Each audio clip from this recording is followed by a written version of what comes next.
दोघी साठी कृष्ण रामकृष्ण नामे दोघी साठी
रामकृष्ण नामे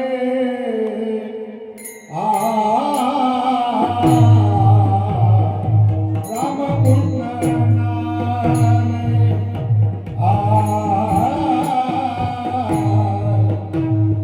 हे दोन्ही साधे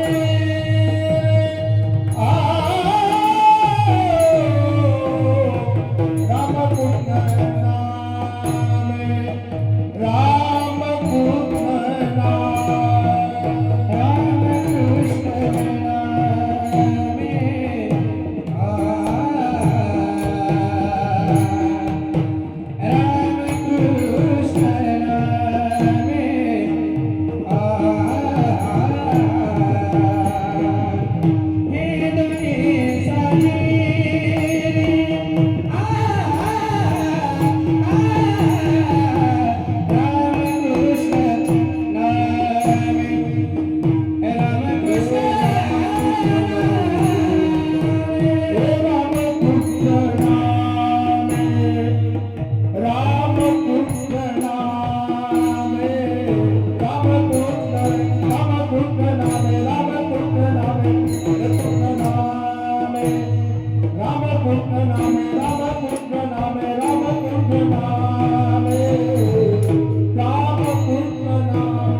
रामकृष्ण नामे दोन्ही साजिरी हृदय मंदिरे स्मराकारे आपुले आपण करा सोडवन संसार बंधन तोडा वेगी ज्ञानदेवा धाने राम कृष्ण माळा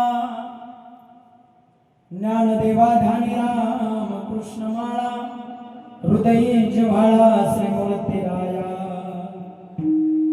आपुले आपण करा सोडवन संसार बंधन तोडा वेगे देवादी देवा जगत्रया देवा देवा जगत्रया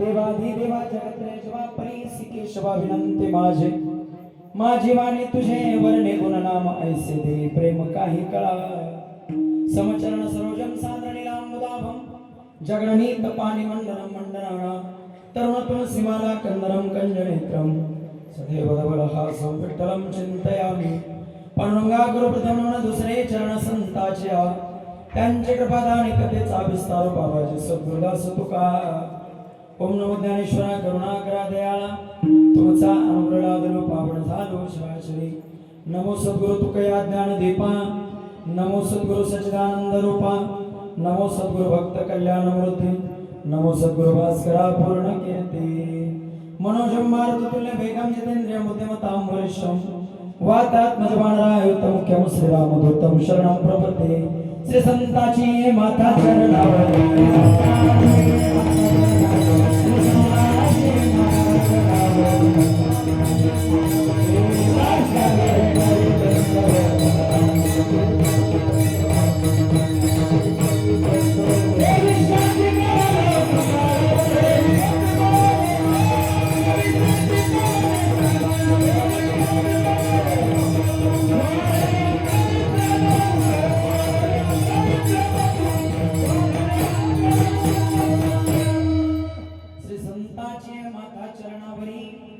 साष्टांगे हे करी दंडवत विश्रांती पावलो सांभाळा उदरी वाढली अंतरी प्रेम सुख योंतः प्रवेशम अपवाचमिमां प्रसुतां संजीवयते किल शक्तिधर स्वराम्ना अन्यौषस्तचरण श्रवणत्वगादिन प्राणा नमो भगवते पुरुषाय तुभ्यं वंशी विभूषितकरानवनीनदाभात् पीताम्बराधरुणबिम्बफलाधरुष्टा पूर्णेन्दु सुन्दरमुखा अरविन्दनेत्रा कृष्णात् परं किमपि तत्त्वमहं न जाने रायगडी मंदिरी वसे माझा राया रायगडी मंदिरी वसे माझा राया चरणास अर्पितो जन्म ही काया जगदीश्वरास जोडले जाची ख्याती प्रथम वंदितो तुम्हा शिव छत्रपती विठ्ठला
रामकृष्ण नामे हे दोन्ही साजिरी हृदय मंदिरे स्मराकारे आपुले आपण करा सोडवण संसार बंधन तोडावे गे प्राप्त प्रसंगी कीर्तन रूपी सेवेकरिता निवडलेला अभंग अखिल गुरु ब्रह्मांड नायक राजाधिराज महाराज योगीराज सच्चिदानंद स्वरूप आकाराने करुणा प्रणाली भक्तवांच्या कृपद्रू जगत आधार भगवान श्री पंढरीश पांडुरंग परमात्म्याचे लाडके लढीवाळा भगवत भक्त साधकांची मायबा योग्यांची माऊली विश्ववंदे ज्ञानोबराय अलंका पौर्णिमाचे महाविष्णू ज्ञानोबरायचा 3 चरणाचा अभंग आहे विठ्ठला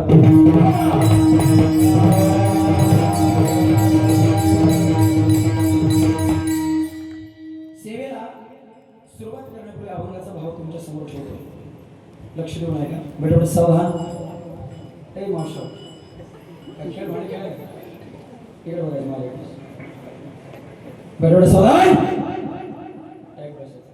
हाताची गाडी आहे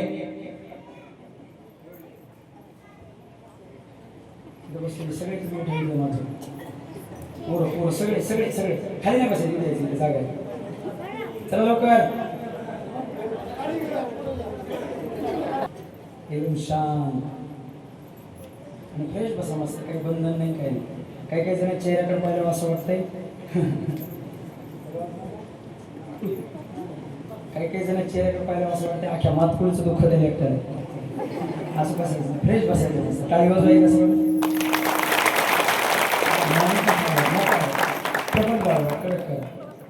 अभंगाचा भाव फार सुंदर आहे ज्ञानोबराच्या अभंगामध्ये देवाची 2 नावं साजरी सांगतात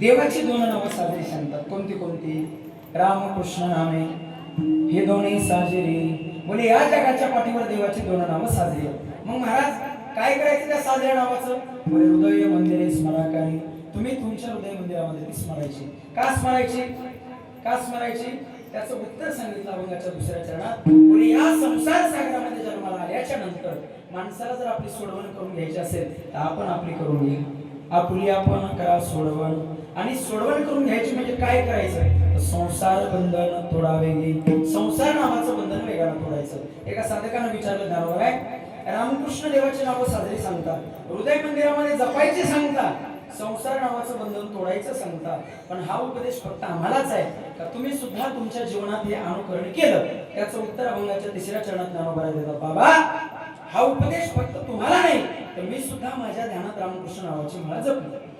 ज्ञानदेवा ध्यानी रामकृष्ण माळा हृदयी जिव्हाळा श्रीमूर्तीराया. अभंगाचा सरळ सोपा भावार्थ आहे.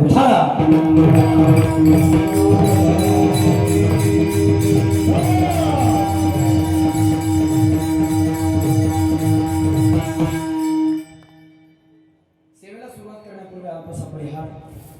सालाबाद प्रमाणे चालत असल्या आपल्या गावातील भव्य आणि दिव्य खंडरी नाम सप्ताह तथा भव्य संगीत रामायण कथा ज्ञानयज्ञ सोहळा सप्ताह किम निमित्ताने सर्वांना ज्ञात आहे. श्री वैकुंठ वसे संत वामनभाऊ महाराज यांच्या आशीर्वादाने या ठिकाणी हा अखंड हरिनाम सोहळा संपन्न होतोय. या सोहळ्यासाठी उपस्थित सर्व ग्रामस्थांचं सहकार्य आहे. ज्यांच्या वतीनं माझ्याकडे ही सेवा आली आपल्याच गावच्या आदरणीय श्री भक्तिपरायण आमचे महेंद्र भाऊ डोके भाऊंनी मला फोन केला, महाराज आमच्या गावामध्ये प्रतिवर्षाप्रमाणे या वर्षी सप्ताह आहे, तुम्ही कीर्तन करता का? मी मला कीर्तन ऐकून गावाला उस्तुडी घालता. देवानं दिलेलं हे माझ्याकडे कार्य आहे आणि त्या निमित्तानं सर्वच ग्रामस्थ मंडळींच्या आग्रहातून माझ्याकडे आलेला हा सेवेचा योग आहे. फार आनंद वाटला. या सेवेचं या सप्ताहाचं जे आयोजन करतात 17 जणांची बॉडी, बरोबर? त्या 17 जणांचे नाव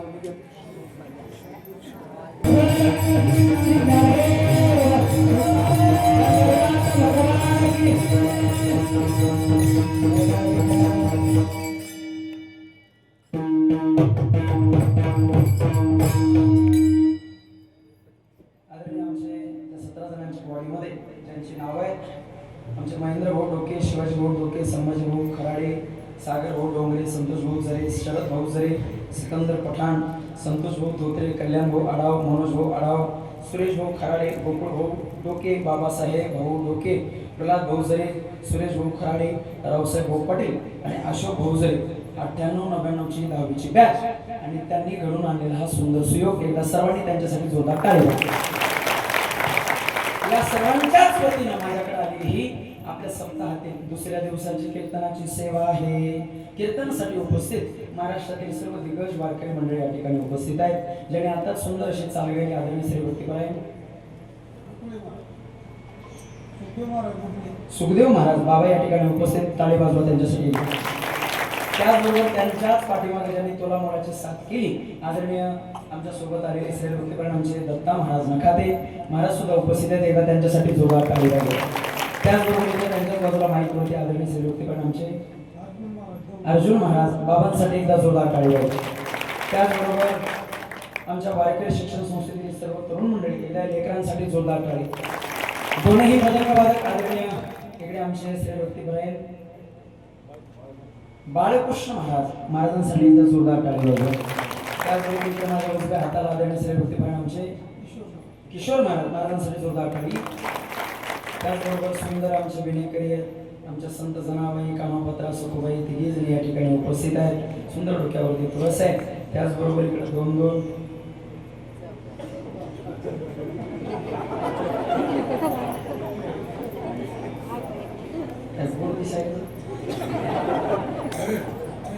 बाबा म्हातारी आहे का तुमची? म्हातारी नसती तर बघायला सगळं घेऊन गेलो.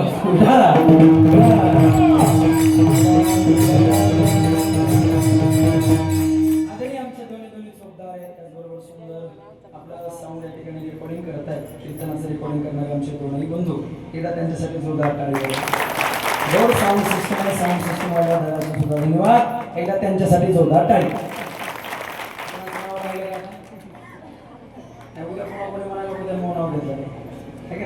चला सगळ्यांचं नाव घेतो एका उखाण्यामध्ये म्हणजे कोणाला राग घेऊ का? असाच करा नाही तर असाच करा. घेऊ का नको? घेतो. नीट लक्ष देऊ नका. पांडुरंगाच्या चरणी फुल वाहतो वाकून, पांडुरंगाच्या चरणी फुल वाहतो वाकून तुम्हा सर्वांचं नाव घेतो माऊली ज्ञानोबाचा मान राखून.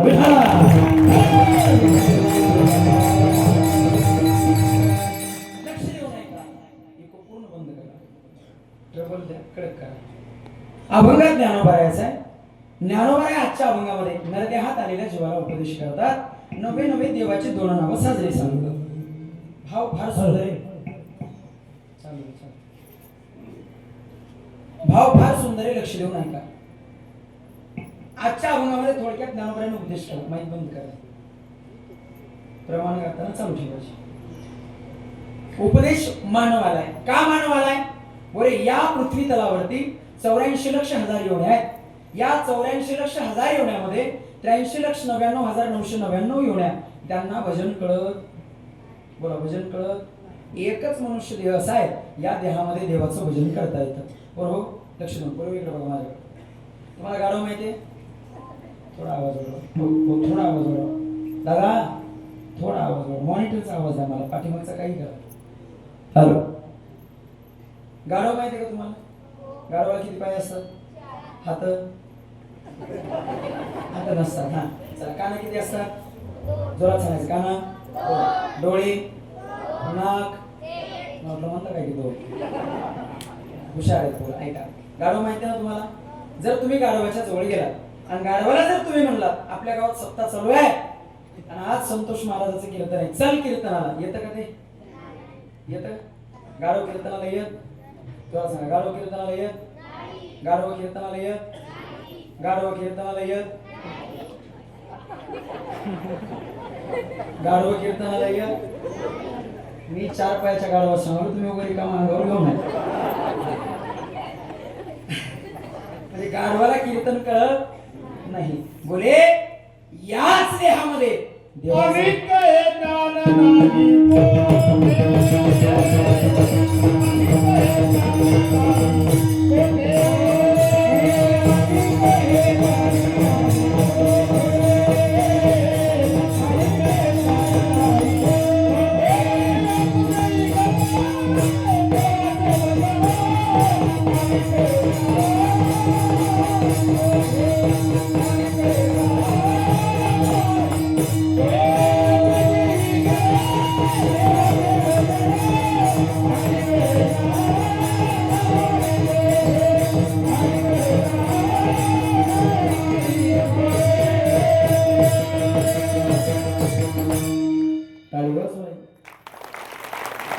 याची देही घडे देवाचे भजन आणि कहे ज्ञान नाही कोठे. बोले याच देहामध्ये देवाचं भजन करता येतं.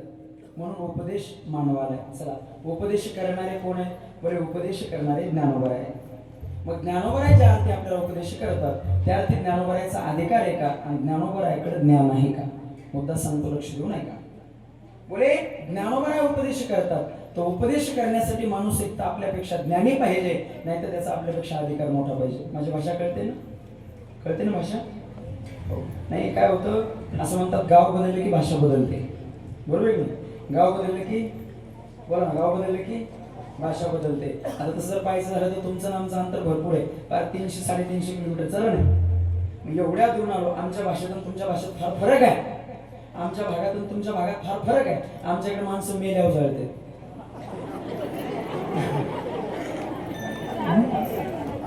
कसं आहे तुमच्याकडे?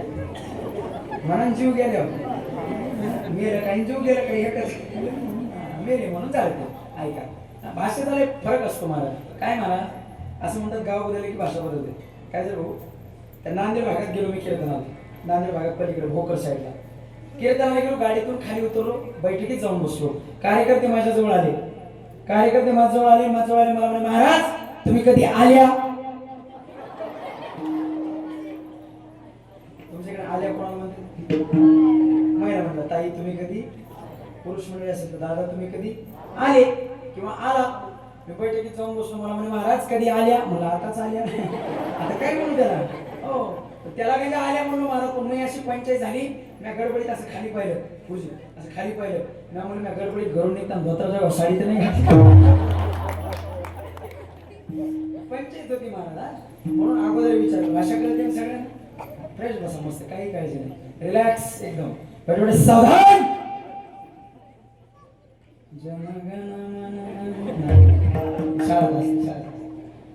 लक्ष देऊ नये. उपदेश करणारे ज्ञानोबा आहेत महाराज. मग उपदेश करणारा माणूस एक तर आपल्यापेक्षा ज्ञानी पाहिजे, नाही तर अधिकारी पाहिजे. मग ज्ञानोबारायचा परिचय देतो. ज्ञानोबारायकडे किती ज्ञान आहे?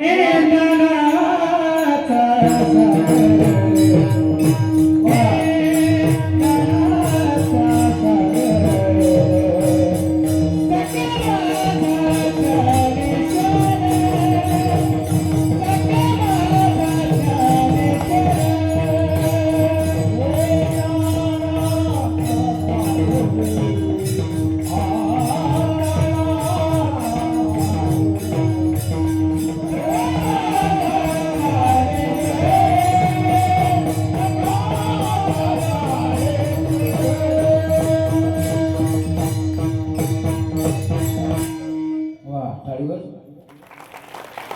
ज्ञानाचा सागर आणि सखा माझा ज्ञानेश्वर. ज्ञान किती बोले ज्ञानी याचा शिरोमणी देता पुण्यवान. ज्ञानी याचा शिरोमणी देता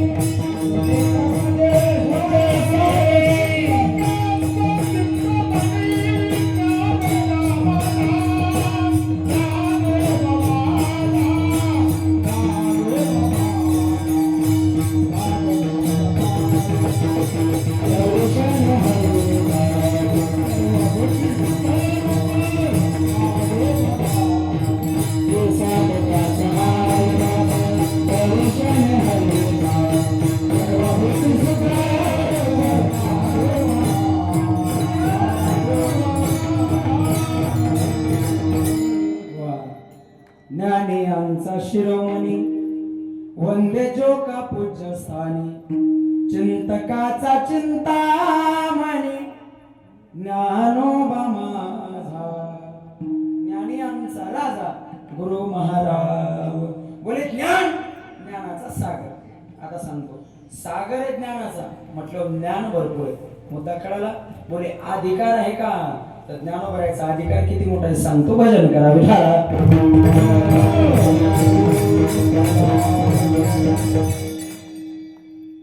लक्ष देऊन ऐका.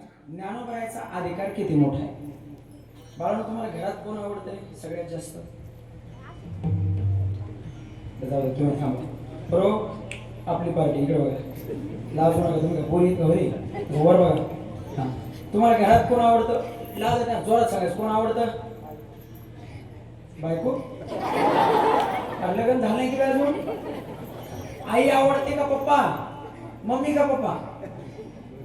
सांग सांग लावतो नको. मम्मी आवडते पप्पा तुला. तुला हा गंगावाला तूच आहे पांढरा शर्ट. कोण आवडतं सांग ना मला. लाजू नको मोकळं सांग. मम्मी आवडते का पप्पा. मम्मी. तुला रे बाजूचा मम्मी. रेंज मध्ये दिसा. तुला कोण आवडतं. आई आवडते. आई म्हणते तू भागले. मम्मी म्हणलं पाहिजे. मम्मी म्हणलं पाहिजे. तू काय म्हणते काय ती बाजूची तू सांग. मम्मी एवढं हुशार आहे. हा तू काय म्हणते काय. मम्मी तू पण हुशार आहे. तू काय म्हणते मम्मी तू पण हुशार आहे. तू काय चिमणे काय लाजली. तू काय म्हणते सांग. चल लवकर सांग. मम्मी काय.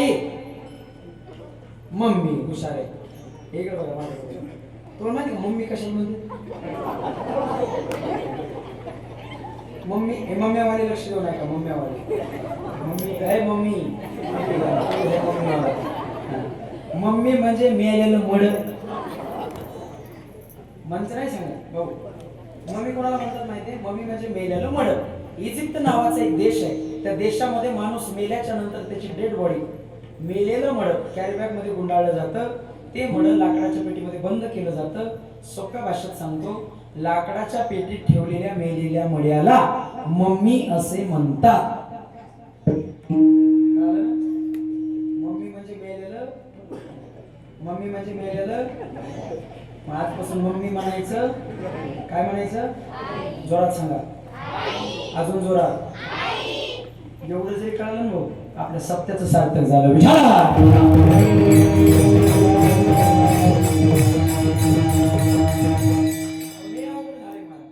मम्मी इथपर्यंत ठीक होतं.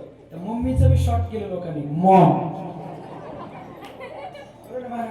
काय काय मम्मीचं मॉम. चांगला शब्द होता बाबा. तिथं गेलो हो. त्याच्यानंतर पप्पा आला. पप्पाचा डॅडी झाला. डॅडीचा डॅड झाला. आता त्या डॅडचं डेड होऊ नये म्हणजे काय. मम्मीचं मॉम झालं. डॅडीचं डॅड. चांगला शब्द होता ब्रदर. लोकांनी त्याला पण आखडलं ब्रो. काय म्हणले ब्रो. सिस्टर.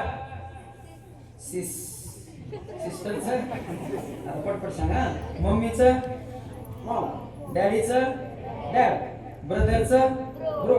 सिस्टरचं पण बायकोचं बोका कोणी केलं नाही. करूच शकत नाही मला. हातात घालायचं नाही. मला भाव सांगायचा. ऐका आता ऐका. ज्ञानोबरायचा अधिकार किती मोठा आहे. बोले प्रपंचामध्ये संसारामध्ये आपण ज्या पात्राचं ऐकतो किंवा ज्या पात्रावर प्रेम करतो त्या पात्राचं नाव आहे आई. आहे का थोडा जुना काळ. त्या जुन्या काळामध्ये आई या शब्दासाठी एक फार समर्पक शब्द होता.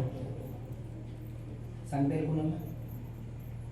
हा बरोबर बाबा. काय माय काय म्हणायचे? काय म्हणायचे? माय. कोणाला? आईला. ऐका आता प्रपंचामध्ये व संसारामध्ये जे आपल्याला सांगू शकते, जिचं सांगितल्याच्या नंतर आपण ऐकतो ती आपली माय आहे. संसारातल्या माईनं सांगितल्यावर आपण ऐकतो, तशी परमार्थातली सुद्धा आमची एक माय आहे. ज्ञानाबाई माझी अनाथाची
अनाथाची माय.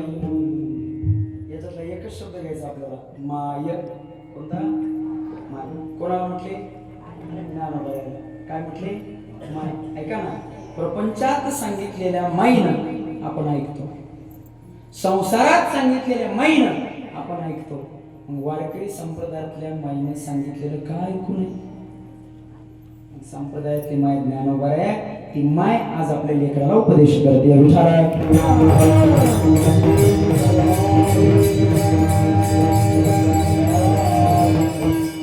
ज्ञानोबा सांगतात मानवाला. काय सांगतात? पुढे या जगाच्या पाठीवर हजारो नाव आहेत देवाची, हजारो अवतार झाले देवाचे.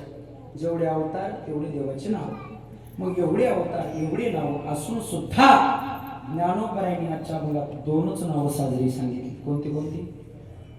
एक राम आणि दुसरं कृष्णाचं. मग प्रश्न आहे ना महाराज, जर देवाची एवढी हजारो नाव आहेत तर दोनच नाव ज्ञानोबराय का घेतात? त्याचं उत्तर सांगतो पहा. बोले देवाचे 1000 नावं एका पारड्यात ठेवायची. ऐका बरं, हजारो नावं एका पारड्यात ठेवायची आणि दोनच नावं एका पारड्यात ठेवायची. 1000 नावाच्या पारड्याचं जेवढं वजन आहे तेवढंच वजन या दोन देवाच्या पारड्याचं आहे. अजून सांगू का? देवाचे अवतार हजारो झाले हो, पण पूर्ण अवतार दोनच. पूर्ण अवतार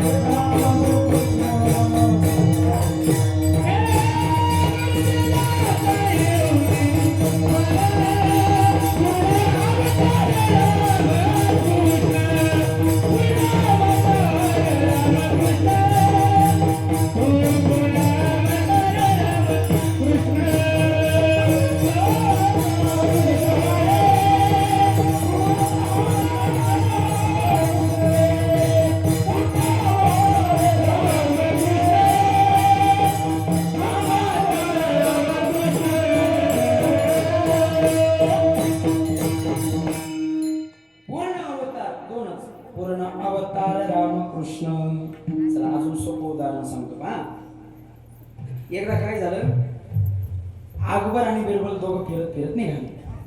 बोर होईना आंबट झाले का? चहा सांगायचं का? टाळी वाजवून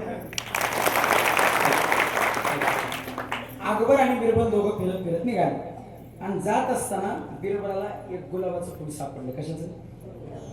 पूर्व लक्ष देऊ नका. कशाचं फूल सापडलं?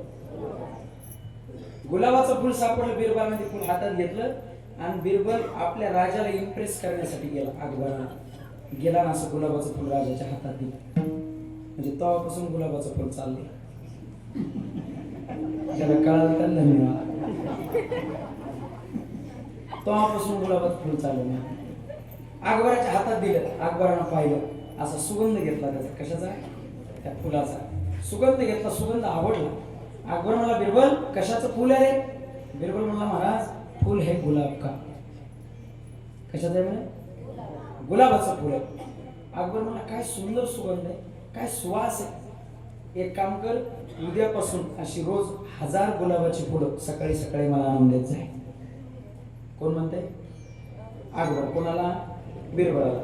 बिरबल म्हणला घेणं देणं दुखणं पाठीमागे लावून घेतलं. सहज एक फुल नेऊन द्यायला गेलो. आता रोज 1000 फुलं कुठून आणून द्यायचे? पण असं म्हणतात राजा बोले झाले, ऐकावं लागतं महाराज. बिरबल काय करायचं? रोज सकाळी उठायचा, बागेत जायचा आणि 1000 फुलं रोज तोडून आणायचं आणि अकबराच्या हातात द्यायचं. बरेच दिवस पाहता पाहता नगरातली सगळी गुलाबाची फुलं संपली. तुटवडा आला गुलाबाच्या फुलाचा आणि एका दिवशी रिकाम्या हाताने बिरबल अकबराच्या पुढे उभा राहिला. अकबराने विचारलं बिरबल फुलं कुठं आहेत? बिरबल म्हणला महाराज नगरात फुलं शिल्लक राहिले, सगळे गुलाब संपले. अकबर मला काही सांगायचं नाही, मला रोज 1000 गुलाब पाहिजे. काय करू? काही कर म्हणे, मला सांगू नको. दौंडी पिटव म्हणे नगरामध्ये सगळ्या लोकांना सांग आजपासून प्रत्येकाच्या शेतात फक्त गुलाबाचं झाड लावायचं. कशाचं? दौंडी पिटवली. लोक घाबरले. लोक म्हणले सगळीकडे जर गुलाब लावायचा तर काय माती खायची खायचं काय म्हणे? ऐका ना, लोक त्रस्त झाले आणि सर्व लोक बिरबलाच्या जवळ आले. बिरबल म्हणे बिरबल याच्यावर काहीतरी उपाय करा. बिरबल हुशार होता. बिरबलला काळजी करू नका. दुसऱ्या दिवशी बिरबल सकाळी सकाळी उठला. उठल्याबरोबर गाडीवर बसला, गाडीला किक मारली, जामखेडला गेला. कुठं? जामखेडला. आणि जामखेडच्या एका कॉस्मेटिकच्या दुकानातून त्याने एक सुंदर अत्तराची बॉटल आणली. कशाची? अत्तर माहिती ना तुम्हाला? सेंट, परफ्यूम, जसं समजेल तसं अत्तराची बॉटल घेऊन घरी आला आणि गेला अकबराच्या पुढे. अकबराने विचारला बिरबल फुलं कुठं आहेत? बिरबल म्हणला महाराज काळजी करू नका, आज फुलापेक्षा भारी वस्तू आणली. मी का सांगतोय? रामकृष्ण नाव साजरं का म्हटलं? लक्ष देऊ नये. अकबर म्हणला बिरबल फुलं कुठे आहेत? बिरबल म्हणला महाराज आज फुलापेक्षा भारी वस्तू आणली. म्हणजे काय आणलंस? दाखवतो. गेला अकबराच्या जवळ, खिशातली अत्तराची बॉटल काढली, झाकण काढलं. अकबराने असं हात पुढं करा. अकबराने हात पुढं केला आणि त्या अकबराच्या हातावर बिरबलानं त्या अत्तराच्या बॉटलीतला फक्त एक थेंब टाकला. किती? एकच थेंब. एकच थेंब. असं चोळा म्हणते, असं चोळलं. घ्या म्हणे सुगंध. आणि अकबरानं ज्या वेळेस ते हात नाकापर्यंत नेला, नाकापर्यंत नेल्याबरोबर अकबराच्या मुखातून एकच शब्द बाहेर आला, बिरबल ऐकणारे, रोज 1000 गुलाबाची फुलं आणून देत होतास, पण 1000 गुलाबाच्या फुलातून सुगंध एकाच फुलाचा येत होता. वाक्य परत ऐका. रोज 1000 गुलाबाची फुलं आणून देत होता, पण 1000 गुलाबाच्या फुलात सुगंध एकाच फुलाचा होता. आज अत्तराच्या बॉटलीतला एकच थेंब माझ्या हातावर टाकलास, त्या एका थेंबातून 1000 फुलाचा सुगंध आहे. आता त्याच्या पुढे ऐका ना, जसं फुलं गुलाबाचे 1000 आहेत पण सुगंध फक्त गुलाबाचा आहे. ऐका ना, अत्तराचा एकच थेंब आहे पण त्या एका थेंबामध्ये सुगंध 1000 फुलाचा आहे. तसंच राम आणि कृष्ण नावं जरी 2 असतील तर ताकद हजारो देवाच्या नावाची. हे जग में सुंदर है दोना, चाहे कृष्ण तो हो जाना. जग में सुंदर है दोना, चाहे कृष्ण तो हो जाना. बोलो राम राम राम, राम राम, बोलो राम राम राम, राम राम राम, बोलो राम राम राम.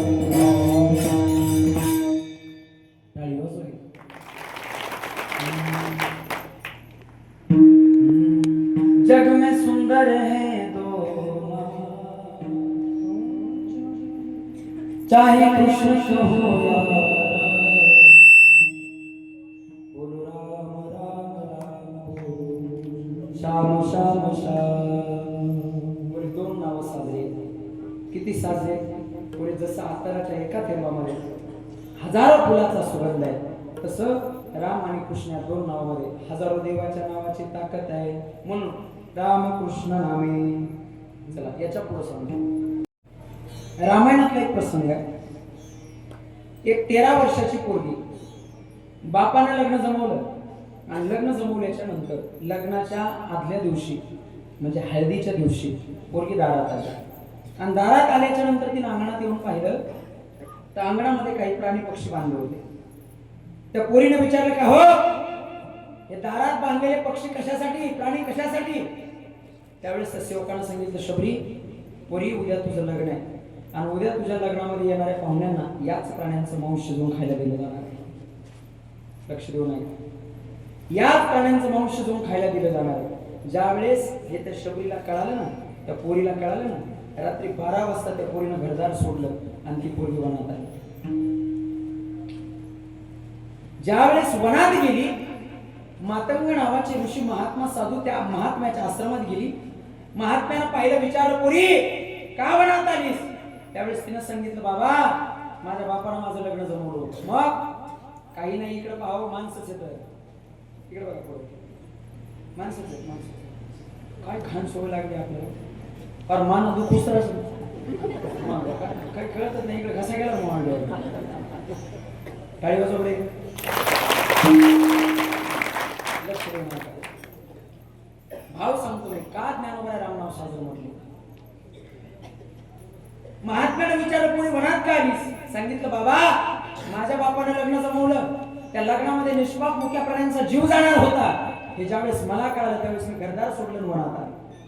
ऐका ना, त्या महात्म्याने ज्यावेळेस हे वाक्य ऐकलं ना, त्या महात्म्याला विचार आला माझ्या डोक्यामध्ये, भावनिक झाले आणि त्या शबरीकडे पाहून म्हणतात, पोरी भिल्लाच्या कुळात जन्माला आलीस आणि प्राणी मात्राबद्दल एवढी दया, काय विचार आहेत तुझे?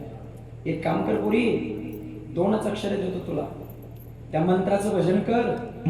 ज्या मंत्राचं भजन करशील एक दिवस तो देव तुला भेटायला तुझ्या आश्रमात येईल. ऐका ना दादा, 13 वर्षाची पोरगी भजन करू लागली.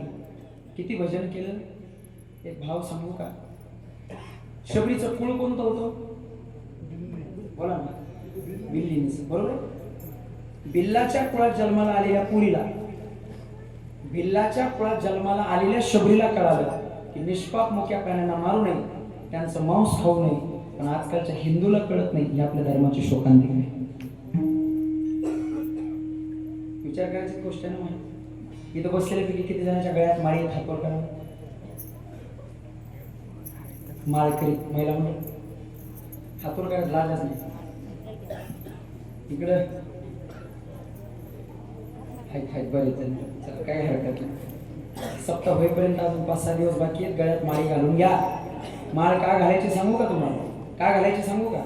बोले माळ पवित्र आहे. देवाला सर्वात जास्त जर काय आवडत असेल तर ती तुळस आहे. अति प्रिय आवडी तुळशी बुक्का, तैसीच प्रीती करी भोळ्या भाविका. तुळसी माळ गळा, गोपी चंदन टिळा, हृदय कळवळा वैष्णवाचा. बोले गळ्यात माळ का असावी? तुमच्या गावात माणसं मरतात का? मरत असेल ना. माणसं मेल्यावर तुमच्या गावामध्ये तुळशीचं पान तोंडात देतात का? पटकन सांगा. बोला. देतात. का देतात माहिती का तुम्हाला? हा, का देतात त्याचं कारण आहे, माणूस मेल्याच्या नंतर त्याच्या मुखामध्ये तुळशी पत्र दिल्यावर याचा देह तुळशी सारखा पवित्र व्हावा आणि हा देवापर्यंत जावा, हा त्याच्या पाठीमागचा भाव आहे. पण एक वाक्य बोलूच का? तुळशीचं पान त्याच माणसाच्या तोंडात द्या ज्यानं आजन्म गळ्यामध्ये तुळशीची माळ घातली. तो माणसाच्या गळ्यात तुळशीची माळ नव्हती, त्याला कोण म्हणाले कोंबडीची पकड. काही हरकत नाही दिले तरी जिवंतपणे तेच केलं ना. मला काय केले जिवंतपणे? मांसच खाल्ले ना. कोंबड्या, अहो मला एक विचार येतो डोक्यामध्ये, एवढं घाण खात कसं असते? किती घाण असतं.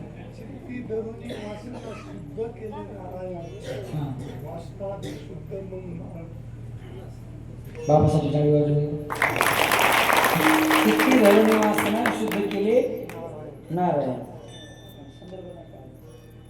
ऐका किती घाण खातो आपण पहा. कोंबडी माहिती आहे तुम्हाला? कोंबडी माहिती आहे? त्याच्या अगोदर सांगतो. विंचू माहिती आहे? बोलत चाल. विंचू माहिती आहे ना? विंचू विंचू किती विषारी आहे? बोले विंचू चावल्या गुदगुल्या होत्या. नाही काय होते विंचू चावल्या? वेदना होतात. ऐका असे हजारो विंचू, ऐका ना, आणि त्या विंचूपेक्षा विषारी असते इंगळी. अशा हजारो इंगळ्या पचवण्याची ताकद एका पालीमध्ये. कशामध्ये? पालीमध्ये. म्हणजे हजारो विंचूवाला एक पाल खाते. आता ऐका पाल किती विषारी आहे? बोले पालीची थोडी जरी गिळ आपल्या अन्नात पडली तर माणूस मरतो. बरोबर आहे का? अशा हजारो पाली एक कोंबडी खाते.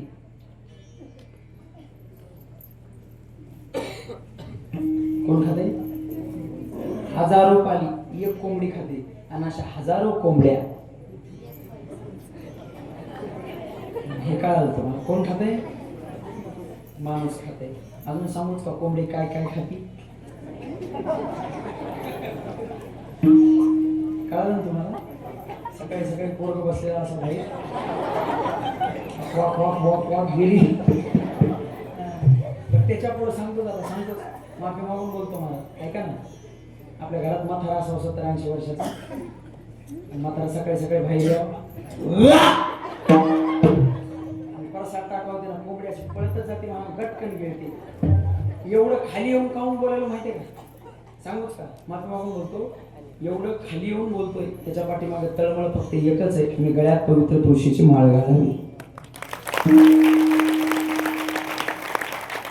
किती दिवस बाबा, बस झाला ना आता.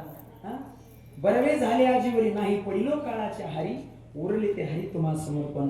अरे नशिबाने आपण एवढी भयानक कोरोनासारखी महामारी येऊन गेली, पण त्या महामारीतून या पांडुरंगानं आपल्याला जिवंत ठेवले. मेलो असतो त्याच महामारीमध्ये, आज हा सप्ताह पाहायला आपल्याला राहता आलं नसतं. मला हे उपकार आहेत त्या पांडुरंगाचे. मला सांगायचंय त्या शबरीला कळालं मांस खाऊ नये, मुक्या प्राण्यांचा जीव घेऊ नये. वनात आली, वनात गेली, भजन करू लागली. महात्म्यानं सांगितलं पुरी राम नावाचं भजन कर. एक दिवस जगाचा मालक देव तुला भेटायला. आणि शबरी माता भजन करते. किती भजन केलं होते? शबरी मगन है राम भजन में,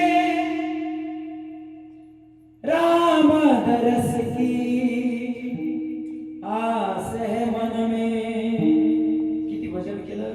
24 तास राम राम राम राम राम राम राम, सारखं राम राम राम राम भजन, सारखं राम राम राम राम राम राम भजन केलं. ऐका ना, एवढे दिवस भजन केलं. असं म्हणतात भजन करता करता शबरी म्हातारी झाली, आयुष्य निघून गेलं तिचं. पण भजन सोडलं का? नाही सोडलं. हातात काठी आहे, लटलट लटलट हात कापतात.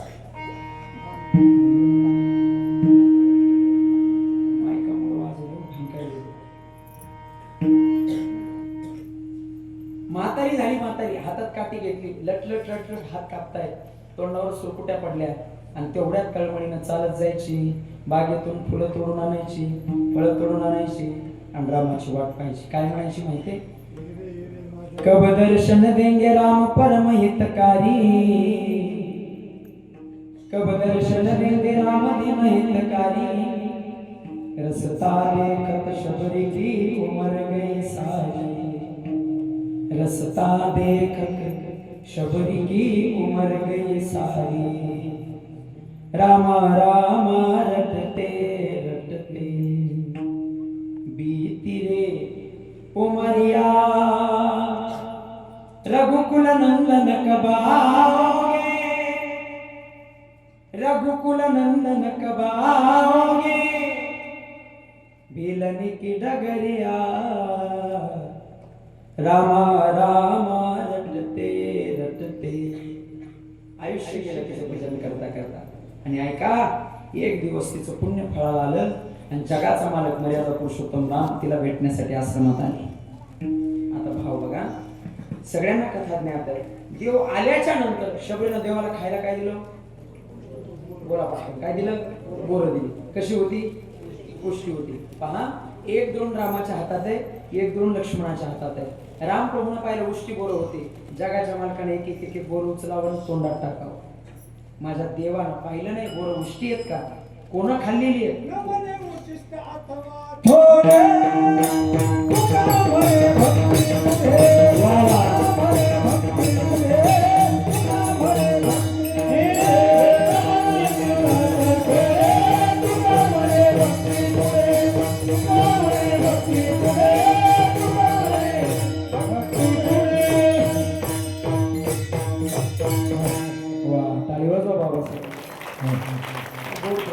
न म्हणे उच्चिष्टत्वा थोडे आणि तुका म्हणे भक्ती पुढे. एक एक एक एक बोर घ्यावून तोंडात टाकावं. का खाल्लं? बोले देवानं बाकी काही पाहिलं नाही, प्रेम पाहिलं. थोर प्रेमाचा भुकेला भुकेला, थोर प्रेमाचा भुकेला भुकेला, थोर प्रेमाचा भुकेला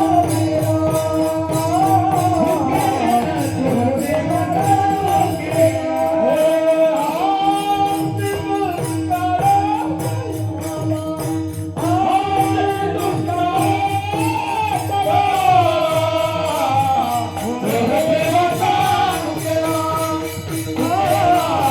थोर प्रेमाचा भुकेला.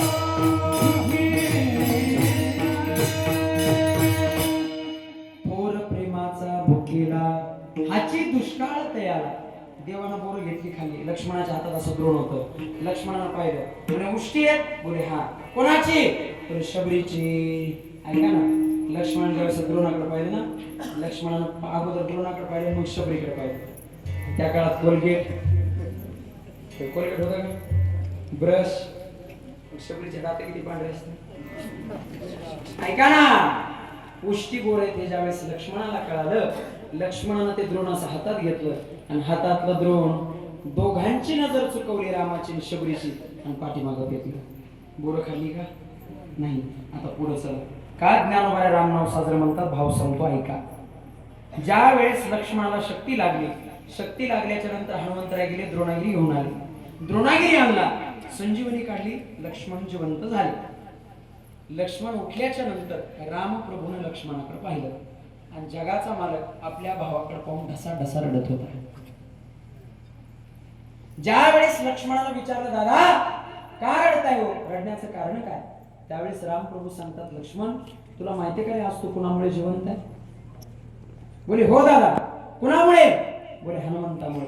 नाही, हनुमंताचे उपकार नक्कीच आहेत तुझ्यावर, पण हनुमंतापेक्षा एका स्त्रीचे तुझ्यावर उपकार आहे. बोले कोण्या स्त्रीचे? सांगतो ऐक. आपण ज्यावेळेस सीतेचा शोध घेत निघालो, येत असताना एका भिल्ल म्हातारीच्या कुटीत गेलो. बोले जी. काय नाव होतं?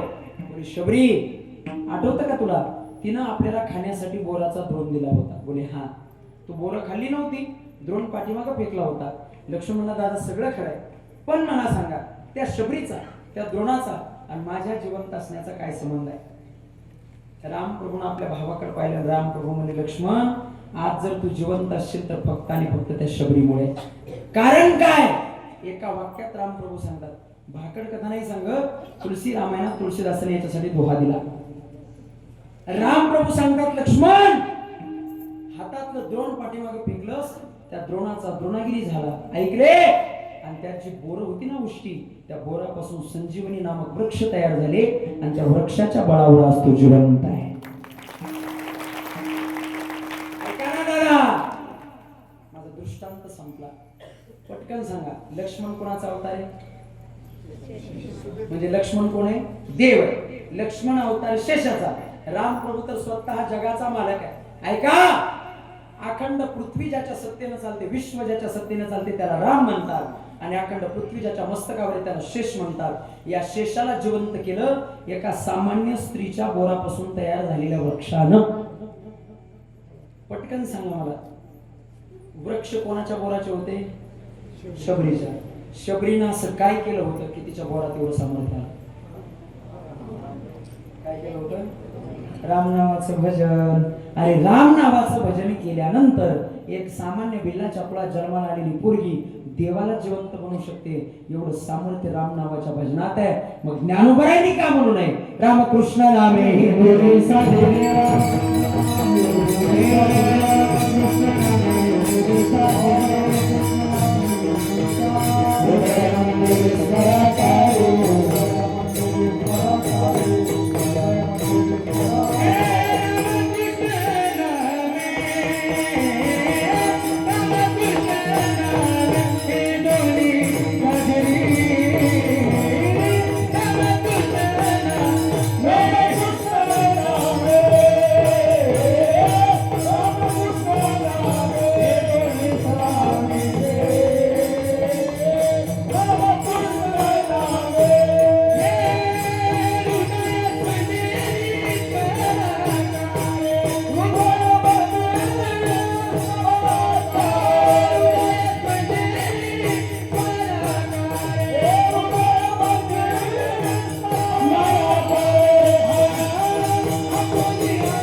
प्रमाण झालं का? टाळी वाजायचं. आता इथून पुढे 5-6 दिवस लक्षात ठेवा. प्रमाण झालं काय करायचं?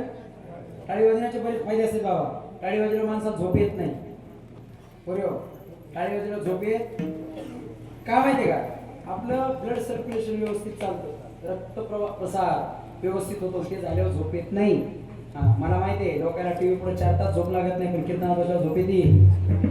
हा, पहा तुम्ही घरी 4-4 तास टीव्ही पुढे बसते, झोप लागत. कीर्तनात आलं की झालं चालू मला.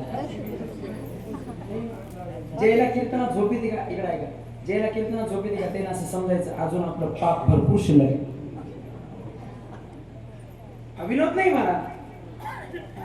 काही एका गावाला गेलो होतो पुण्याकडे, म्हातारी आली 60-70 वर्षाची आजी होती. माझ्या पाया पडली कीर्तन झाल्यावर आणि 500 रुपये दिले माझ्या हातात. मी म्हणलं आजी कीर्तन लयच आवड वाटतं. ते म्हणजे डोंगलं कळालं नाही. मी म्हणलं मग 500 रुपये कशाचे? ते म्हणे आतापर्यंत मोठ्या मोठ्या दवाखान्यात गेली, लय मोठ्या दवाखान्यातून गोळ्या आणल्या डॉक्टरकडून चांगल्या चांगल्या कंपनीच्या, पण मला झोपच येत नाही म्हणे. काय झालं की तुझ्या कीर्तनात येऊन बसलो 5 मिनिटात झोप लागली. लोकांना घरी झोपा येणार, पण कीर्तनात येऊन बसला की डोक्याला येत नाही. मग टाळी वाजल्यावर माणसाला झोप येत. दुसरा फायदा सांगतो टाळीचा. इथं बसलेल्यापैकी कोणाकोणाला श्रीमंत व्हायचे हातवर काढून काही इमानदारी नाही. कोणालाच व्हायचं नाही, मातकुळी नाही व्हायचं. जाऊ द्या. कोणाकोणाला लवकर मरायचे उलट झालं ना. कोणाकोणाला जास्त दिवस जगायचे हातवर करा बरं. लेकर इमानदार आहे, हे इमानदार आहे. ते बिचाऱ्याने हातवर केलं. ऐका ना, मराव कोणालाच वाटत नाही. ऐका गमत सांगतो, मराव कोणालाच वाटत नाही, पण मेल्याशिवाय प्रत्येकाला जावं लागतं. उपजल्या पिंडा मरण सांगते, जन्मा आले बाळ आणि त्याची वाटप आहे काळ. आणि जन्माला आला तेव्हापासून भीती आहे कशाची? मरणाची. पूर्व कशाची? मरणाची. पटपट सांगा. प्रत्येकाला कशाची ना कशाची भीती आहे. उंदराला भीती, बोला उंदराला भीती, मांजराला भीती, कुत्र्याची, कुत्र्याला भीती वाघाची, कुत्र्याला भीती. आता रेंज मध्ये बसायचं बरोबर साधारण जोरात आवाज आला, मागच्या आवाज गेला सगळ्या ना. हा जोरात. उंदराला भीती, मांजराला भीती, कुत्र्याला भीती, नवऱ्याला भीती.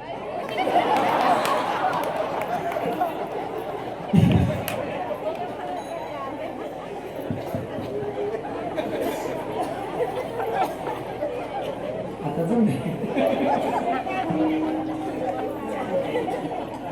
नवऱ्याला भीती. मगाशी सांगितलं ना, बायको हा प्राणीला डेंजर आहे. मला चांगले चांगले घाबरते. तुम्हाला काय वाटते आम्ही घेत नसतो? आम्ही अहो बाहेर किती वजन असू द्या, घरी गेल्यावर काय नसतंय. म्हणजे बाहेर किती लांब मिशा असा दोघांना मिशन लांब पाहिजे बाहेर किती असा माझा मिशाला आकडे असू द्या घरी गेलो अशी मिशी अशी खाली करावं लागते. किती मोठा टायगड असू द्या ना ते आपल्या पार्टीची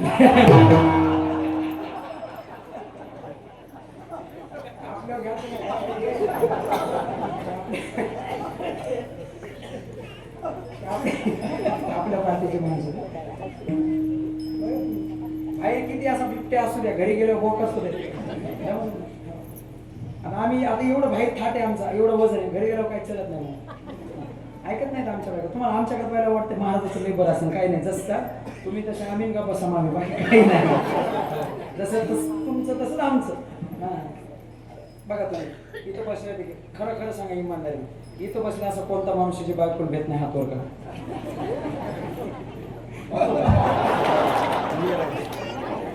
माझ्या लक्षात आलं की तुम्ही भेट नाहीत म्हणून मी पाय आल्या तुम्ही भेटत नाहीत तुम्ही गावात मलाच भेट नाही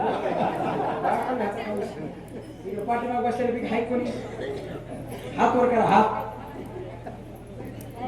त्याला माहिती इथं हात वर करावं तर इकडे बाजूलाच बसलेली घरी भांडणच झालं की दहशत आहे महाराज दहशत आहे. एखादी सुमई बायको मला म्हणे महाराज भांडे घासा मला म्हणून जीवच मारी मला पप्पाने समजायली का अशी नसतं म्हणला काय समजलंस काय रे म्हणलं तू काय प्रत्येक भांडे घासा काय लावलंस रे म्हणलं प्रत्येक गोष्टी हा म्हणावं आणि बात तो ऐकत नसतो म्हणलं आजपासून मया म्हणावं आधी मी धुणं धुईन मग भांडे घास.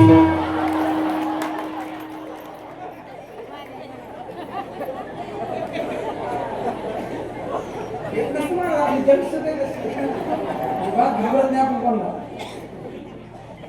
काय सर्व लागलो म्हणा कीर्तन अरे झाले सगळं काही वाजलं प्रत्येकाला भीती प्रत्येकाला कशाची मरणाची वर्णन केलं आया है सो जाएगा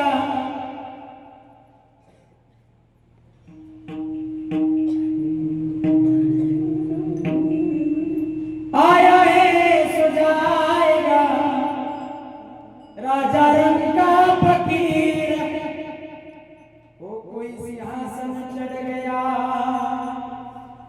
कोई बाधा जंजीर बोले प्रत्येकाला जावं लागतं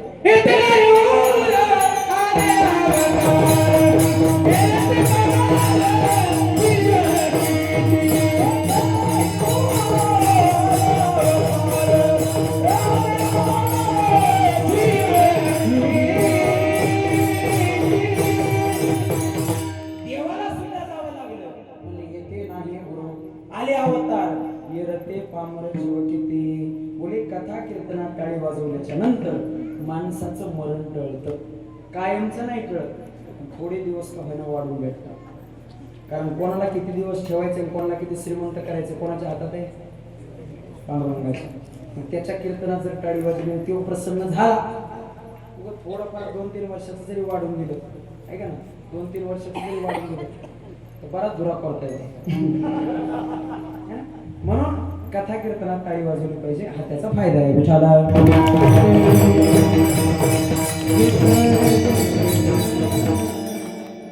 काय ज्ञानोबाने रामनाम साजरा म्हणले दुसरा दृष्टांत सांगतो लक्ष देऊ नाही का बोले रामायणातला प्रसंग आहे लक्ष्मणाचं इंद्रजिताचं युद्ध झालं आणि त्या युद्धामध्ये इंद्रजित मारला गेला फार गोड भावी लक्ष देऊ नाही का का ज्ञानोबाने रामनाम साजरा म्हणतात काय ताकद आहे रामनावाची ऐका इंद्रजिताचं मस्तक धडा वेगळं झालं आणि ज्या वेळेस ते मस्तक धडा वेगळं झालं ते मस्तक उडून गेलं आणि बायकोच्या मांडीवर जाऊन पडलं कोणाच्या बोला बायकोच्या कोणाच्या त्या बायकोचं नाव होतं इंद्रजिताची बायको जोरात सांग सुलोचना सुलोचनेच्या मांडीवर ती मस्तक गेलं मेलेलं ऐका ना ती माऊली पतिव्रता होती मस्तक असं हातात घेतलं विचारलं ओ मालक कोणी मारले तुम्हाला मेलेल्या मस्तक कारण ती पतिव्रता होती ताकद होती तेवढी कारण त्या काळातल्या बाया नवऱ्याचं ऐकत होत्या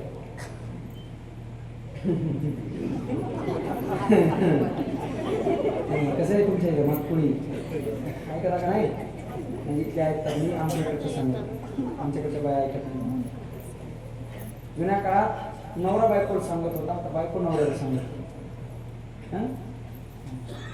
ते अवघड असतं ना. त्या सुलोचनेनं असं मस्तक हातात घेतलं, पतिव्रता होती, मस्तक हातात घेतलं आणि मस्तक हातात घेतल्याच्या नंतर त्या मेलेल्या मस्तकाला विचारते, मालक कोणी मारलं तुम्हाला? ते मस्तक सांगतो, सुलोचने मला तुझ्या बापानं मारलं.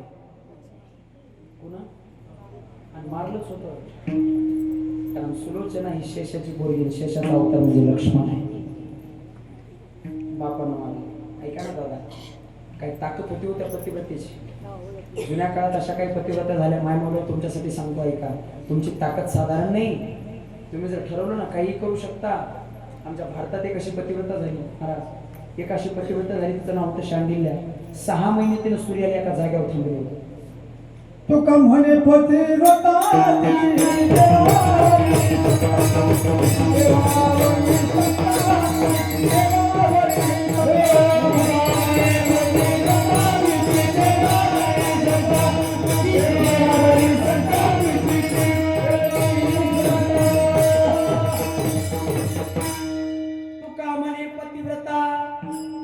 तिची देवावरील सत्ता. बोले एक अशी पतिव्रता झाली शांडिल्य नावाची, तिनं 6 महिने सूर्य एका जागी थांबलेला होता. कोण? सूर्य एका जागेवर. सूर्य 6 महिने. किती महिने बाबा? 6 महिने. ऐका ना, मालकाला शाप भेटला, उद्या सकाळी सूर्य उगवल्याबरोबर तुझा नवरा मारणार. शांडिल्याच्या नवऱ्याला. शांडिल्या काय म्हणली माहितीये का? महाराज चुकून धक्का लागलाय माझ्या मालकाचा, चुकून माफ करा ना. माफी बिफी काय नाही बोले, मुखातून शब्द गेला गेला. तुझा नवरा उद्या सकाळी सूर्य उगवल्याबरोबर जाणार. इको बंद करायचं. शांडिल्य काय म्हणले माहितीये का? महाराज माफी मागते तुमची. बोले नाही, उद्या तुझा नवरा सकाळी सूर्य उगवल्याबरोबर मारणार म्हणजे मारणार. शांडिल्य म्हणले महाराज चला ठीक आहे, उद्या सूर्य उगवल्यावर मारणार आहे ना? बोले जी. बघते म्हणे आजचा सूर्य कसा मावळतोय. काय म्हणली? उद्याचा उगवायला आजचा मावळा लागेल ना. माझ्याकडे काय पाहता, 6 महिने सूर्य एका जागेवर होता. ही एका पतिव्रतेची ताकद आहे. त्या पतिव्रतेचं नाव शांडिल्य आहे. आणि त्याच पतिव्रतेच्या यादीमध्ये एक स्त्री, तिचं नाव होतं सुलोचना. मस्तक हातात घेतलं, विचारलं कोणी मारलं? तुझ्या बापानं मारलं. हातात घेतलं मस्तक आणि ती सुलोचना रणांगणावर आली. लक्ष्मणानं पाहिलं, पोरीच्या हातामध्ये नवऱ्याचं मस्तक आहे. विचारलं पोरी काय म्हणणं आहे तुझं? काही म्हणणं नाही, मला माझा नवरा जिवंत पाहिजे. अगं कसं शक्य आहे? काही सांगू नका म्हणे, देव आहेत तुम्ही, काही करू शकता. उठवा माझ्या नवऱ्या. आणि बाप होता ना तो. कोणत्या बापाला वाटतं महाराज आपल्या पोरीच्या कपाळाचं कुंकू पुसावं? कोणत्या बापाला वाटतं आपली पोरगी विधवा व्हावी? सांगा ना. काय करत नाही बाप लेकरासाठी, काय करत नाही माय लेकरासाठी. किती काबाड कष्ट करून त्या मुलीचा संसार थाटता तो. सुलोचनेनं विचारलं बाबा का मारलं माझ्या नवऱ्याला? जिवंत पाहिजे माझा नवरा मला. लक्ष्मण हरवलं झाले. धावतच आपल्या भावाकडे गेले, रामप्रभूकडे. दादा जावाई मारलाय आपण, जावाई. मग बोले पोरगी म्हणते नवरा जिवंत पाहिजे, काय करावं लागेल? म्हणे करावंच लागेल. ऐका ना दादा. रामप्रभू आले, लक्ष्मणजी आले, 18 पद्मवानर सेना होती. नळ नील जामवंत आदी सर्व त्या ठिकाणी उपस्थित होते. आणि सुलोचना तिथं आली मस्तक घेऊन. सांगितलं जा त्या इंद्रजिताचं पार्थिव शरीर घेऊन या. घेऊन आले महाराज. शरीर ठेवलं, मस्तक ठेवलं. नाना प्रकारचे वैद्य त्या ठिकाणी बोलवण्यात आले आणि इंद्रजिताला उठवू लागले. कोणाला? का ज्ञानोबा रामनाव साजरा मध्ये हा भाव सांगतो. इंद्रजिताला उठवायले. तयारी चालू झाली, बोलू नका. तयारी चालू झाली आणि तेवढ्यामध्ये हनुमंतराय तिथं आले. पाहिलं काय चाललंय? म्हणजे इंद्रजिताला उठवायले. का? पण इंद्रजित नात्यानं जावई आहे. हनुमंतराय हुशार होते. हनुमंतराने विचार केला, हे जर का भूत उठलं आता एकाला जिवंत ठेवत नाही, कारण त्याला एकदा मारण्यासाठी, भाऊ एकदा मारण्यासाठी लक्ष्मणाला 14 वर्ष उपाशी राहावं लागलं. आणि त्याच्या पुढे सांगू का, इंद्रजिताला मारण्यासाठी लक्ष्मणाला 14 वर्ष ब्रह्मचारी पालन करावं लागलं होतं. एवढं केल्याच्या नंतर इंद्रजित मरत होता. हनुमंतराय म्हणले जर का हे भूत आता उठलं, कोणाला ठेवीत नाही, याला उठू द्यायचं नाही. मग हनुमंतराय हुशार होते. पहा, उडान केली आणि वाल्मिक ऋषीच्या आश्रमात आली. कुणाच्या? वाल्मिक ऋषी कोण माहिती ना तुम्हाला? ज्या महात्म्यानं रामप्रभू जन्माला येण्या अगोदर रामायण नावाचं काव्य लिहिलं. वाल्मिक ऋषीच्या आश्रमात आले आणि वाल्मिक ऋषीला म्हणतात, महाराज मला तुम्ही लिहिलेला रामायण नावाचा ग्रंथ द्या. घेतला, उडान केली, आले रामप्रभूच्या समोरच ग्रंथ ठेवला. पाहिले रामाने, ए हनुमंता, अरे मी इकडे आधीच परेशानी म्हणे, तो काय चाललंय, काय चाललंय, कामाचं आहे म्हणे. काय कामाचं आहे म्हणे, हे ग्रंथ वाचा. कोणता? रामाला सांगायले ग्रंथ वाचा. राम म्हणले, अरे येडा झाला काय, ते नंतर म्हणे, आधी ग्रंथ वाचा. का? कारण सांगतो ना म्हणे, मला आधी सांगा म्हणे, त्रेतायुगात तुमचे काही शब्द आहेत म्हणजे जी कोणते शब्द, तुम्ही या अवतारात एक पत्नी, एक वचनी, एक बाणी आहात. बोले हा. एक वचनी आहात. बोले हा. वचन दिलेलं मोडत नाही म्हणजे अजिबात मोडत नाही. जीव गेला तरी चालेल पण दिलेलं वचन मोडत नाही. बघा बरं, खरंय म्हणे हनुमंता. बर बर बर बर ठीक आहे. मग आठवं बरं तुम्ही वाल्याला वचन काय दिले? बोलिला वाल्मिक तैसेची करेना वर्तोनी दाविना नामा म्हणे. तुम्ही वाल्याला वचन दिले, जसं तुम्ही लिहाल तसं मी वागल, माझ्या मनाचं कवडीभर सुद्धा वागणार नाही. रामप्रभू म्हटले बरोबर आहे. हनुमंताने लगेच रामायण उघडलं आणि तो श्लोक काढला, ज्या श्लोकामध्ये लिहिलं होतं की लक्ष्मणाच्या हातून इंद्रजित मरणार. हे काय म्हणे इथं लिहिलेलं आहे. रामप्रभूने पाहिलं, हनुमंतराय म्हणले, आता मला तो श्लोक दाखवा ज्या श्लोकात वाल्मिक ऋषीने असं लिहिलंय की मेलेला इंद्रजित पुन्हा जिवंत करण्यात येईल. झोपल्या का? होतं का? बोला ना. आखं रामायण पाहिलं, आखं रामप्रभूनं घामच आला. म्हणजे हनुमंता याच्यात नाही ना रे लिहिलेलं. हनुमंतराय म्हणले, रामा तुम्ही देव जरी असलात ना, तिन्ही लोकांचे मालक जरी असलात ना, तरी सुद्धा आता तुम्हाला इंद्रजिताला जिवंत करण्याचा अधिकार नाही. माझा दृष्टांत संपला. का ज्ञानोबा रामनाव साजरं म्हणतात, आता सांगतो ऐका. ऐका ना. रामप्रभू कोण आहे? देव आहे, तिन्ही लोकांचा मालक आहे. लक्ष्मण देव आहे, अखंड पृथ्वी मस्तकावर आहे. लक्ष्मणाचा जावई आहे, रामाचा जावई आहे. पोरीचं कपाळाचं कुंकू पुसलंय, पण त्या पोरीच्या कपाळाच्या कुंकुवाला इच्छा असून सुद्धा जिवंत करता आलं का? कोणामुळं? वाल्यामुळं. कोणामुळं? वाल्यामुळं. सांगा बरं काय केलं होतं वाल्यानं? राम नावाचं भजन. अरे राम नावाचं भजन केलं म्हणून रामप्रभू वचनात गुंतले, वाल्या लिही रामायण, जसं लिहिशील तसं मी वागल. अरे राम नावाचं भजन केल्यावर देवाला सुद्धा स्वतःची इच्छा पूर्ण करता आली नाही. ही ताकद राम नावाची आहे. म्हणून ज्ञानोबा म्हणतात, रामकृष्ण नामे दोन्ही साजे, रामकृष्ण नामे दोन्ही साजे.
रामकृष्ण नाम किती साजरा आहे. बोले राम नावाचं भजन केलं, शबरीनं लक्ष्मणाला जिवंत केलं. राम नावाचं भजन केलं, देवाची इच्छा होती तरी सुद्धा इंद्रजिताला उठवता आलं नाही. एवढं श्रेष्ठत्व राम नावाच्या भजन करणाऱ्या माणसात आहे. श्रेष्ठ झाली शबरी, श्रेष्ठ झाला वाल्याचा वाल्मिकी. एवढं श्रेष्ठ काय आहे? राम नाव. म्हणून रामकृष्ण नामे जेवढी ताकद राम नावाची तेवढीच ताकद कृष्ण नावाची. गोड भाव सांगितला महाराज. कळालं आम्हाला राम नावाचं महत्व, कळालं आम्हाला कृष्ण नावाचं महत्व. काय करायचं? बोले हृदय मंदिरे स्मराकारी. चला स्मरलं आम्ही ते नाव, स्मरलं आम्ही ते नाव. आता सांगा याचा फायदा काय? बोले या संसारात किती जरी नाते तुम्ही जवळचे समजत असाल तरी ते तुमच्या जवळचे. बोला ना, जवळचे बोला. बरं कमी हाणून घे ना. बरोबर. जवळचे बायको किती प्रेम करते हो? किती प्रेम करते? करते का नाही बायको प्रेम? करते का नाही? फक्त एकाच सकाळात साडी घेऊ नका, अख्या खानदानीचं उदाहरण कमी पडली का म्हणते याला साडी घेऊन? याला प्रेम म्हणतात? याला प्रेम म्हणतात का? पहा तुम्ही संसारातलं प्रेम कसं आहे. आता सांगतो, झालं आता अर्धा सांगतो, संपला माझा टाइम. हा लक्ष द्या, 11 वाजले ना, फक्त 10 मिनिटं मी उशीर आलो म्हणून 10 मिनिटं पुढे गेलो. बरोबर 11:15 जे टेन्शन नाही. लक्ष द्या माझ्याकडे. दोघं म्हातारी 80 वर्षाचे म्हातारी बाजारात हिंडू लागले जामखेडच्या. योगानं असं हातात हात धरलेला होता, असं दोघांना असं हातात हात आणि फिरू लागले. मी तिकून आलो, मी पाहिलं म्हणून काय प्रेमी म्हाताऱ्याचं. 80 वर्ष वय झाले तरी अजून आजीचा हात हातात आहे. किती जीव असं म्हाताऱ्यावर. उतरलो मी गाडीतून, मला राहूच नाही भाऊ. गेलो म्हणलं, बाबा काय प्रेम आहे आजीवर, काय जीव लावता म्हातारीला तुम्ही, एवढं वय झालं, लग्नाच्या मंडपात जाताना हात धरला अजून सोडला नाही, काय प्रेम आहे? म्हातारा मला बाजूला घेऊन म्हणते, संतोष महाराज इकडे गेलो. म्हणलं काय प्रेम काहीच नाही. म्हणलं मग हात काऊन हातात धरला? म्हणे हात सोडा की लुगड्या दुकानात घुसती.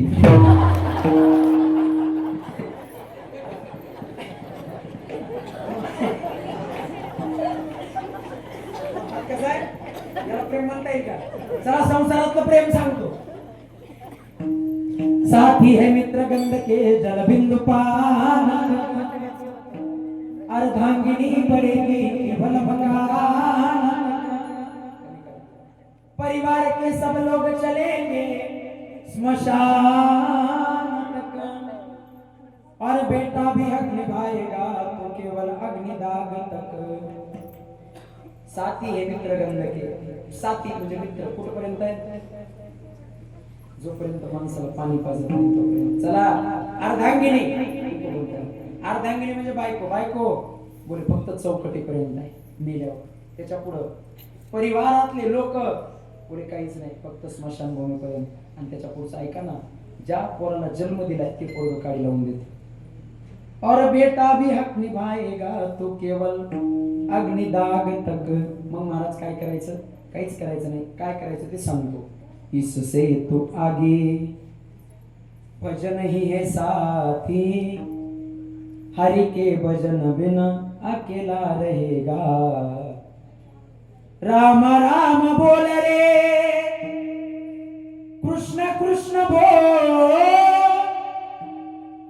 राम कृष्ण बोल रे, राम कृष्ण बोल. म्हणून राम कृष्ण नामे.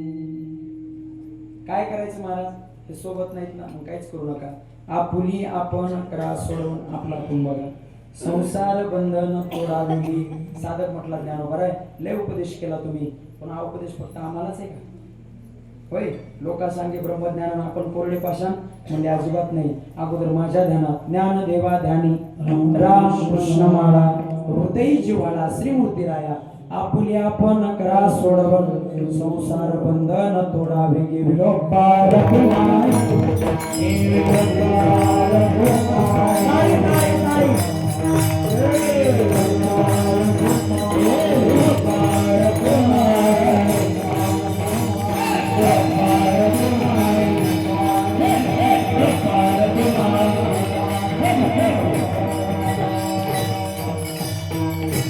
म्हणतात.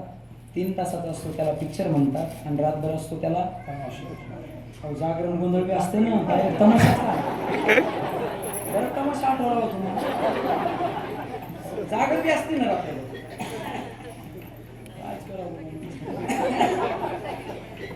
आनंद वाटला, फार सुंदर सोहळा तुम्ही समापन करताय. श्री क्षेत्र माधवपुरी मस्तक.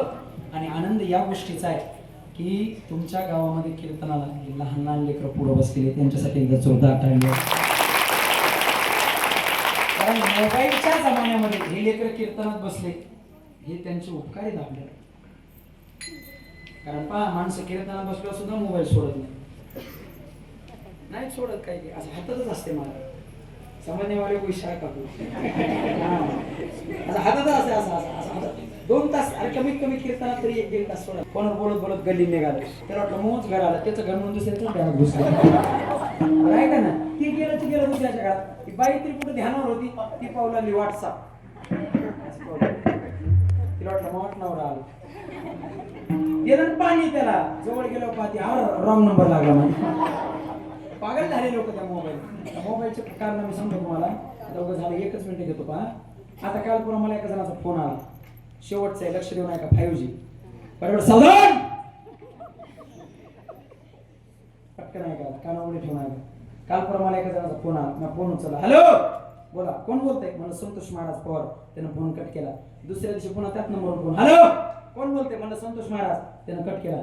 4 दिवस रोज मला फोन करू लागला भाऊ, आणि नाव विचारलं, फोन कट करू लागला. मला टेन्शन आलं. त्यामुळे रोज फोन करायले, नाव विचारायले, फोन कट करायले. चौदार त्यामुळे बघायच्या फोन करून याचं नेमकं घरानं काय. 5व्या दिवशी मी त्याला फोन केला, त्यानं फोन उचलला. त्यामुळे काय होतं दादा, रोज तुम्ही मला फोन करायले, नाव विचारायले, नाव सांगितले की फोन कट करायले, नेमका तुझा प्रॉब्लेम काय? ते म्हणे Maharaj, problem is a dangerous, problem is very critical. म्हणलं हाय काय ते सांग ना. ते म्हणे महाराज, 5 वर्ष झाले परेशान आहे. कशासाठी गेले लोक करते हो. नाही करत. 5 वर्ष झाले परेशान आहे, मिळच बसन. योगायोगाने या वर्षी जमलं होतं, आणि हा नंबर आमच्या तिचा होता, तिच्या संग जमलंय तिचा. मी म्हणलं तू जमलंय, नंबर तिचा, मला कोण परेशान करायला असतो. मी म्हणलं जाऊ द्या, होत असतं म्हणलं. मी म्हणलं एखाद्या दिवस होते, जाऊ द्या दादा, range problem, cross connection, network issue होते म्हणलं. एखाद्या दिवस दखून घ्यायचं, काय नाही. काय कर म्हणलं, परत 5-10 मिनिटांनी लावून बघ. ऐका ना भाऊ, तर बरोबर 5 मिनिटांनी पुन्हा मलाच फोन केला. फोन उचलला, म्हणलं हॅलो. ते म्हणजे कोण बोलतंय? मी आता संतोष महाराज नाही म्हटलं, मी म्हटलं मी संध्या बोलते. अशी रेंज आली त्याला. अगं 4 दिवस झाले फोन लावायला, कोणा संतोष महाराजाला लागायला. त्यामुळे होत असते रेंजचा problem, cross connection, network issue. तिला हुशार होतं. ते म्हणजे मी कोण लावू लागलो, संतोष महाराजाला लावू लागला. तो अख्खा फोन नाही केला मला. मी म्हणला हो काय सांगू, लई आठवण येत होती, आय मिस यू. असं म्हणते ना, लई बोला वाटत होतं. ते म्हणजे मी फोन का नाही केला? म्हणलं मोबाईल मध्ये बॅलन्स नव्हतं. मी बोललो मोबाईल मध्ये बॅलन्स नव्हतं. ऐका ना, त्यानं तेवढंच ऐकलं, फोन कट केला, आणि 999 रुपयाचा रिचार्ज 2च मिनिटात मला.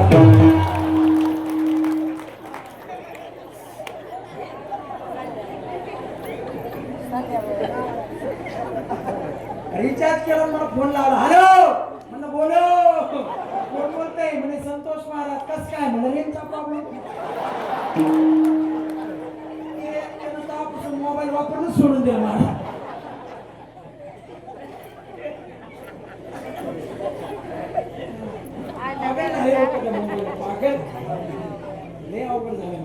म्हणून या जमान्यात लेकर कीर्तनात येऊन बसले, हा तुमच्या गावचा एक आदर्श आहे. करावं तेवढं कौतुक कमी आहे. या लेकरांसाठी एकदा जोरदार असाच सुंदर सोहळा तुमच्या गावामध्ये चालत राहो अशीच सदिच्छा व्यक्त करतो.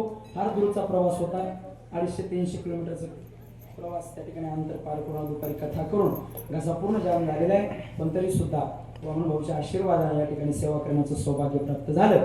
ज्यांनी मला सेवेची संधी दिली, आदरणीय आमचे सर्व वारकरी मंडळी, गावातील आपले सर्व त्या ठिकाणी जे 17 जण मंडळी आहेत, कार्यकर्ते मंडळी आहेत, सप्ताह कमिटी आहेत, सर्व सहकारी करणारे त्यांना ग्रामस्थ मंडळी, सर्वांचे त्या ठिकाणी आभार मानतो. उपस्थित सर्व महाराज मंडळी, तुम्ही सुद्धा 2 तास मला सांभाळून घेतलं, त्याबद्दल तुमचे सुद्धा आभार. दोन्ही कॅमेरावाले टाळी वाजवायला त्याच्यासाठी. चॅनल आहे का?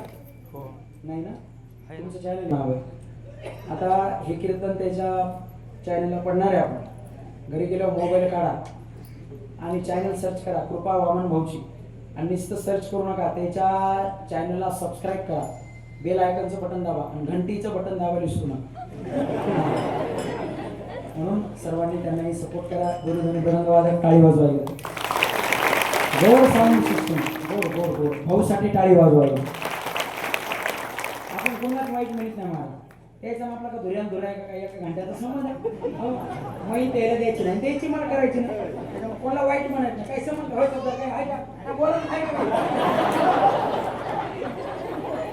मोठा बोलायचं होतं, मोठा असं झालं मस्त साऊंड साऊंड आली होतं.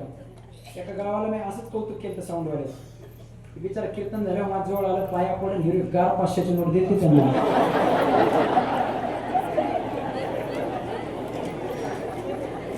ऐका ना, लाज कमीत कमी 200 तरी, 500 नाही तर नाही पण आपली लाज ठेवा आहे की नाही आता दोघात राहू दे ना. आणि सुंदर साऊंड आहे. महिला मंडळींचं कौतुक करावं तेवढं बघा काय मस्त पब्लिक बघा तिकडे अंधारात किती नजर पुरत नाही तेव्हा बघितलंच मागत फोकाट काय का बघा नाही पुढं. फार सुंदर सोहळा आहे. असंच सुंदर नियोजन तुमच्या गावात होत राहो अशी वामन भाऊच्या चरणी प्रार्थना करतो. बोलत असताना एखादा चुकीचा शब्द आला असेल 2 हात तिसरं मस्तक ज्ञानेश्वर